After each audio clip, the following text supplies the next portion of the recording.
There is a coastline at the bottom of the world that no living human has ever seen. It is buried under 2 miles of ice, and it has been frozen for millions of years. And yet there is a map, drawn in 1513, that appears to show it. Not the ice, the land underneath the ice. The bays, the river mouths, the mountain ranges, that only came back into view in 1958, when a seismic survey punched sound waves through the ice sheet and drew the hidden shape of Antarctica for the first time. When scientists compared that survey to the old map, the coastlines lined up, not roughly, point for point, 55 locations matched. That map is real. It sits in a museum in Istanbul. It was drawn by an Ottoman admiral named Piri Reis, 300 years before anyone officially discovered Antarctica, and it shows the southern continent connected to South America. Its coast, traced in careful detail, decades before any European sailor recorded seeing it at all. Here is the part nobody has an answer for. Antarctica's coast has been sealed under ice for something like 34 million years. If Piri Reis copied it from an older source, and he wrote on the map itself that he did, then somebody mapped that coastline while it was still free of ice. Somebody was there. And that means the ice we call permanent came down over a land that was once open, once warm enough to walk across, and possibly once inhabited. This is the theory that will not die, that Atlantis was never in the Atlantic at all, that the lost continent Plato described is sitting right where the map points, at the bottom of the planet, under the coldest, most hostile ice on Earth. And in the last 30 years, radar and satellites have found things down there that the ice was never supposed to be hiding. Buried lakes, a drowned landscape, mountain ranges the size of the Alps that no one can explain. Stay with me, because every time an instrument reaches deeper into that ice, it finds something that shouldn't be there. Start with the map, because the map is where this begins. For decades, historians dismissed the Antarctica claim as a coincidence. A distorted piece of South America, they said, bent sideways to fit the animal hide it was drawn on. That is the mainstream answer, and it is not a foolish one. But it has a problem. In 1965, a professor at the University of New Hampshire named Charles Hapgood took the map to his students, and then he did something clever. He wrote to the United States Air Force. He asked whether the geography on the Piri Reis map matched the results of the Swedish-British Antarctic seismic expedition, the survey that had imaged the bedrock under the ice in 1949. The Air Force wrote back. A cartographer with the 8th Reconnaissance Technical Squadron confirmed it. The map, he said, agreed with the seismic profile of the ice cap. The lower details matched the land beneath. Think about what that letter is saying. A 16th century admiral drew a coastline that could only be confirmed by bouncing shockwaves through a mile of ice 400 years later. Hapgood published it in a book called Maps of the Ancient Sea Kings. And the establishment did not thank him. They said the map was too crude to prove anything, that the projection was wrong, that he had filled in missing pieces himself. Some of that criticism is fair. But no one has ever produced the source Piri Reis copied from. He said it existed. He said his chart was assembled from maps going back to the time of Alexander the Great. Older maps, lost maps. And those maps have never been found. That is the first clue. A map of a continent nobody had discovered, matching a coastline nobody could see. Now, Plato enters, and he enters as evidence. Around 360 BCE, in 2 dialogues called the Timaeus and the Critias, Plato recorded a story. He was careful to say it was not his. It came from the lawgiver Solon, who had traveled to Egypt, to the city of Sais, and heard it from the priests there, who claimed to have kept the record for thousands of years. The priests told Solon of a great island beyond the Pillars of Heracles, beyond the strait we call Gibraltar, out in the open ocean. An island, they said, larger than Libya and Asia combined. A continent-sized landmass, ringed by mountains, home to a powerful civilization. The priests described its capital in strange, specific terms. Concentric rings of land and water, alternating circling a central height. Walls faced in red, white, and black stone. For centuries, that read like fantasy architecture. But look at a radar image of the buried basins under the Antarctic ice. The roughly circular depressions, ringed by rising bedrock, and the description of concentric rings stop sounding ornamental and start sounding like someone trying to describe a real terrain they had actually stood on. And then, in a single terrible day and night, the sea rose and swallowed it, and it vanished beneath the waves. For 2,000 years, scholars read that as a moral fable, a story about pride and punishment dressed up as geography. And most of the specifics seem to argue against a real place. But look at the details the priests insisted on. The date. They said the catastrophe happened 9,000 years before Solon. Solon lived around 600 BCE. That puts the drowning at roughly 9,600 BCE. Hold on to that number, because it is not a random one. It is almost exactly the end of the last ice age.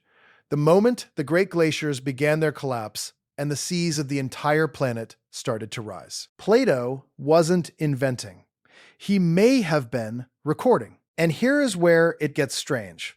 Because in 1958, an engineer working with Albert Einstein put forward a theory that would explain everything the map and the dialogue seemed to be saying at once. His name was Charles Hapgood, again, the same man, and his idea was called Earth crust displacement. Einstein wrote the foreword to his book. The theory is this: the Earth's solid outer shell is not rigidly locked to the core. Under the right load, the buildup of ice at the poles, the whole crust can slip across the interior, like the loose skin on an orange rotating around the fruit inside. Not the axis tilting, the crust itself sliding. And if that happened, a landmass that once sat in a temperate zone could be dragged, over centuries, into the polar circle and frozen solid. If you want to follow this all the way down, subscribe now, because this channel investigates drowned and buried civilizations every week, and this one is far from finished. Because Hapgood students later argued the specific claim that turns the whole story radioactive, that the land dragged into the polar zone around 9,600 BCE and buried under the ice we now call Antarctica was Atlantis itself. Now here is the second clue, and it is not a theory, it is instruments. Because if there is a landscape under that ice, we should be able to find it. And we did. In the 1970s, aircraft began flying over Antarctica, dragging ice-penetrating radar, firing radio waves down through the sheet and listening for the echoes off the rock below. What came back was not a flat, dead plain. It was a world, steep mountains, deep valleys, winding river channels carved by water that once flowed in open air, whole basins, an entire drowned topography, preserved under the ice like a photograph. The radar found the buried Gamburtsev Mountains, a range 1,200 kilometers long, with peaks reaching nearly 3,000 meters, jagged alpine peaks that should have been ground flat by the ice. Their age and their origin are still, in the official literature, unexplained. They sit in the dead center of East Antarctica, under the thickest part of the ice sheet. And the mystery is simple. Sharp mountains erode.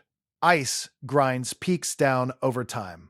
A range this jagged should be young, but there is no known reason for a mountain range that young to be sitting exactly there. So they must be old and preserved, frozen in place before the ice could wear them away, which means the ice arrived to protect them almost the instant they had formed. The radar sees the shape, it cannot see the answer. And then the water. More than 400 lakes are trapped beneath the Antarctic ice, sealed off from the sky, some of them isolated for millions of years. The largest is Lake Vostok. It sits under nearly 4 kilometers of ice. It is the size of Lake Ontario, and its existence was only confirmed in 1993 by satellite radar measuring the faint dimple the buried water leaves on the ice surface far above. When Russian teams finally drilled down and reached it in 2012, punching through more than 3,700 meters of ice, the water surged up the borehole and froze. And in that ice, they found DNA. Thousands of species. 94% of them new to science. Life that had been sealed in the dark, under crushing pressure, for millions of years, surviving on chemistry instead of sunlight. This is the part that should stop you. We are told Antarctica is a barren, empty continent. But under the ice, there are mountains, rivers, and hundreds of hidden lakes full of unknown life, an entire preserved world, and we have only ever touched it through a handful of narrow boreholes. Most of it has never been seen. Not one camera has been lowered into most of those lakes. That is the second clue. A living, drowned landscape under the ice, exactly where the theory says a lost world should be. Now we get to the reveal that no expedition has been allowed to test. Because the deeper you go, the more the investigation stops. Lake Vostok is the perfect example. It sat undisturbed for 15 million years, and when the drill finally reached it, there was a storm of protest that the drilling fluid, hundreds of tons of kerosene and freon in the borehole, would contaminate a pristine, sealed ecosystem before it could be studied clean. The one place that might hold the clearest record of the ancient continent. And the fear was that we would poison it on the way in. Whole regions of the ice are now placed off-limits, environmentally protected, sealed by treaty. The Antarctic Treaty itself freezes all territorial claims and bans almost all activity that isn't officially sanctioned science. There is no continent on Earth more locked down. No permits, no independent expeditions, no cameras where the powers that be don't want cameras. And the cedar of this story, the object that came back with the wrong date, is the map itself. Piri Reis named his sources on the chart. The oldest of them, he wrote, went back to the era of Alexander, and behind those, to sources older still. Those source maps have never surfaced.